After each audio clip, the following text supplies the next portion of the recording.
La llei del cine s'ha reactivat. Un acord entre la Generalitat, les grans distribuïdores i el Gremi d'Exhibidors de Catalunya permetrà augmentar la presència del català al cinema. S'han mantingut les línies generals de la norma, però amb algunes variacions. S'han deixat de banda la paritat obligatòria i les sancions i s'ha posat l'accent a crear un mercat més ampli per la versió catalana. En els pròxims 2 anys es fixa un augment de les pel·lícules de les grans distribuïdores de Hollywood, que es projectaran doblades al català.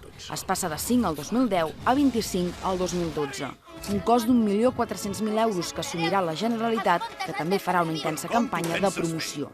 Hemos sido capaces de llegar a un acuerdo que es razonable, se puede cumplir y de alguna forma hemos evitado el que el espectador catalán sufra las consecuencias de la incomprensión de las tres partes. Hem acabat imposant algo tan típicament català com el seny per davant de la rauxa.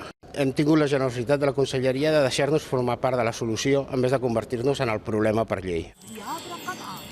L'objectiu és fer del català una llengua de mercat i estimular-ne una demanda ara gairebé invisible a la cartellera. Així es passarà del 3% de quota de mercat del cine en català al 2010 fins a l'11%, amb 1,5 milió d'espectadors potencials.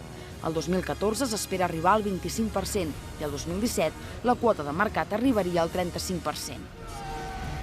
Creada l'oferta en una 50ena de cines d'arreu de Catalunya, ara tot dependrà de la resposta dels espectadors.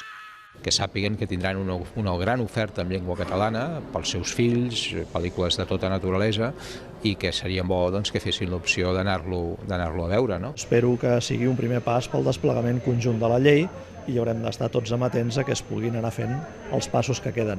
Ice Age 4, Madagascar 3 o Un Déu salvatge de Roman Polanski són alguns dels títols que tindran versió en català.